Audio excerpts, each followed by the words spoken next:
Hi there, welcome back to the second part of the course. By now, you should have already implemented all of the quick wins and you are currently changing your breakfast sequence, as well as paying attention to the food combinations you make on a day-to-day basis in one meal. You have also a very good understanding of what your new main priorities are and what you want them to become. You're also mentally ready to put in the work, and you now understand that steady growth comes with patience and perseverance. And last but not least, you have a very clear idea of your why, the core motivator, the reason why you're doing this. How awesome is that? In just the first section, you've probably learned a lot about yourself already. And if you think that I have turned you into a schizophrenic or a crazy person by talking to yourself all the time, think again, because you were already like this long time before meeting me.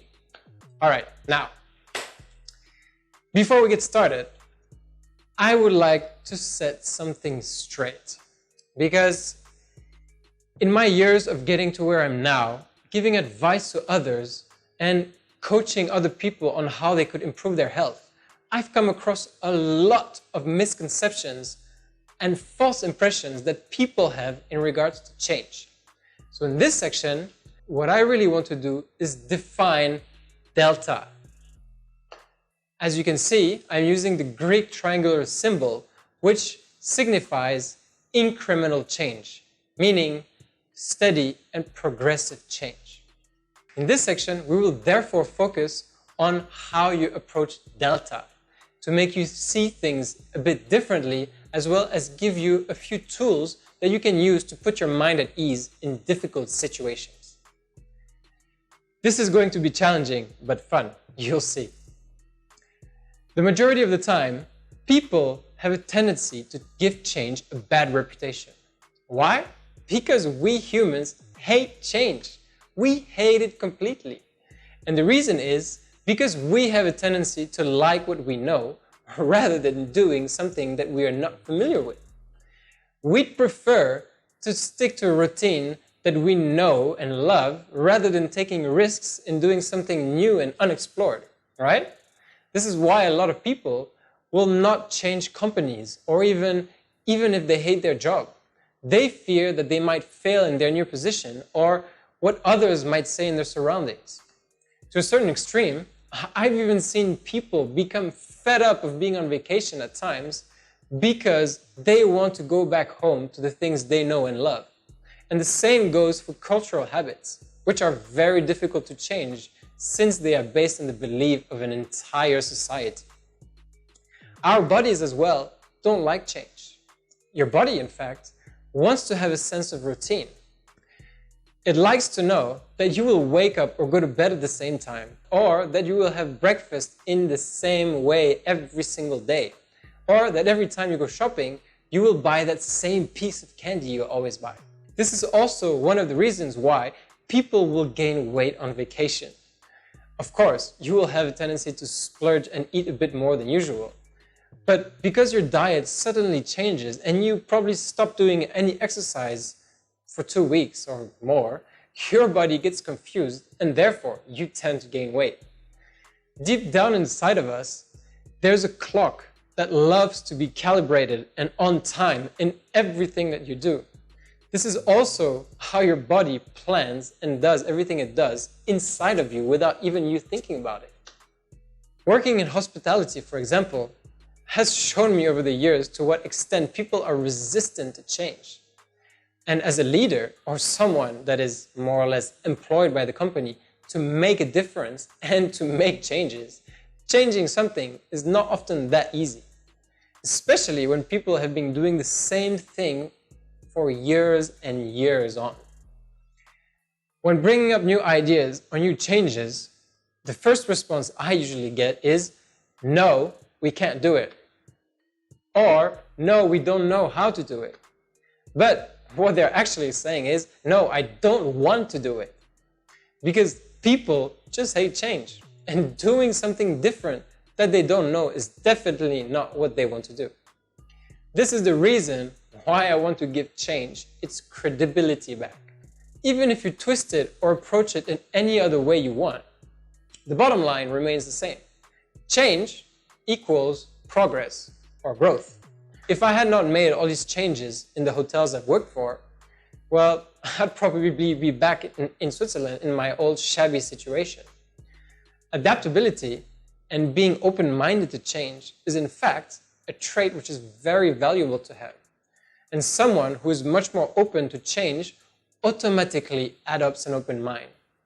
Tony Robbins, a famous American author and motivational speaker and life coach, even describes it as the driving factor which makes us alive. Because again, it doesn't matter how much stuff you have, or how many rewards you've accumulated, or even how much money you make.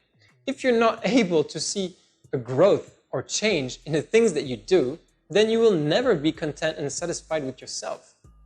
And the reason I want to emphasize on this so much is because this approach to change and growth plays a significant role in how people feel mentally and physically on a day-to-day basis. It therefore has a direct impact on your energy and overall sanity. If you don't see changes in your surroundings, or you don't see yourself growing or flourishing in your field or passion, chances are you stopped trying a long time ago, or you simply lost your drive and got bored. It's therefore time for you to make a change fast. In work, I know exactly when I've learned all that I could. I start feeling lazy and uninterested because I've learned what I've had to learn, and the job itself becomes too easy or too repetitive. So when this happens, I ask my boss for more responsibility.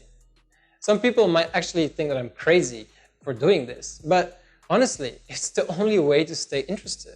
Otherwise, I'll be looking for some other projects to work on or something else to learn, because I cannot bring myself to stop learning and growing.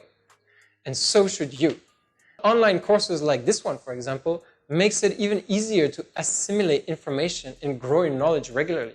And the great thing is, you can never run out of things to learn, because knowledge is power, and there's so many things that you can learn about so many different subjects, I can't even begin to explain it. And through your experience with this course in particular, I want to ensure that you always think in terms of change and growth. But how do you think we are going to do this? How can you apply delta, meaning incremental change, to grow and flourish in everything that you do? Any ideas? Well, for one, whether it is in your personal life or at work, for everything you do, in order to adopt an objective and positive open-minded mindset, one of the best ways is to ask yourself what I like to call the most vital question, the MVQ. The MVQ, the most vital question, is a set of questions that you can ask yourself in any situation whatsoever. You can apply it to anything, whether it's an object, a place, a project, or just yourself. The most vital question is here to help you hash things out and strike a growth and change anywhere and at any time. Here are the questions. How can I improve this? How could I make it better? What changes do I need to make in order for this to work more efficiently? What are the things I can learn which will help me overcome this problem? What kind of attitude do I need to have in order to get through this? How can I have an objective mindset and constructive opinion on this? Who should I ask advice? And I could go on and on with other variations, but basically these vital cues, whether it is for how your house is organized, how you do your morning routine, or how you train at the gym, how your office is arranged, how you dress up, how you cook or eat, how you speak to your friends or colleagues, how you do a presentation at work, you need to always ask yourself the most vital questions. And I am aware that there's more than one question, but this is exactly what you need to do. The more questions, the better. Why? Because by asking yourself these kinds of questions, you're adopting a critical viewpoint. You're openly admitting that you can improve anything you put your mind to. You are able to give yourself constructive feedback on what you do. And finally, you're deliberately ensuring that there's a continuous change and growth in everything you do. And this is the kind of mindset which will separate you from the rest of the people, and one which will especially help you with your self-development. Because there's no greater satisfaction than the feeling like you have achieved something greater than yourself.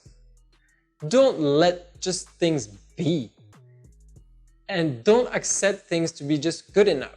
You must, I repeat, you must challenge yourself every day to think more efficiently and always seek improvements in anything and everything you do. Because it is change and progress which gives you the satisfaction and energy to move forward. It is change and progress which sets you apart from the rest. And it is change and progress which gives you the motivation to achieve more and more every single day. And I'm pretty sure that if it wasn't for change and progress, you would not be here today watching this video. Am I right? So before you even consider turning your energy and your health around, you need to start to embrace change and see things evolve in your day-to-day task. And sure, this kind of mindset doesn't just happen by snapping your fingers. No, it takes practice, it takes time. But the good thing here is, however, you're going to start right now. And how are you going to do this? By taking action first. Because the only way to implement new habits is by taking action first and not thinking about it. Remember the last time you jumped in a swimming pool or in a lake and the water was very cold? Did you hesitate and back out? I don't think so. You said, fuck it. You counted to 3 and you jumped in. You took action first. Because the more you hesitate, the less likely you will be to swim. Hell, I've even seen people pay for bungee jumping and at the last minute back out because they were too scared to jump. Now, that's just a waste of money. But the same thing happens when your alarm rings in the morning and you ask yourself, I want to stay, should I stay longer in bed? And instead of getting up within the next minute or two, you choose to snooze your alarm for God knows how many times until you have no choice but to get up and rush because you're late for work. By not taking action first, you lose the opportunity to take control over your mind. Because honestly, it's all in your head. Once you're up and about, that's it. You're up. It is exactly the same thing as jumping in cold water or taking a cold shower. And once you've jumped in, you actually feel glad that you did. And that's what we're going to do right now for you. You are going to practice the most vital questions and adopt Delta mindset right from the start. You are going to take action first. Because the habit comes from taking action first. So to do this, you're going to do a little experiment to test yourself. Over the next few days, I am going to throw at you a series of small but challenging actions that you will need to execute right away. Some of them might be easier than others, depending on your approach to change. But you will need to execute each and every one of these right away, or at least within the next day, so that you have time to prepare yourself mentally. And to be honest, you might not like some of these small changes at all. But since you signed up for this course, then I guess you don't have a choice right now. So get ready to be challenged and start changing things around you, because in the next video, I'm going to give you your first most vital question challenge. See you there.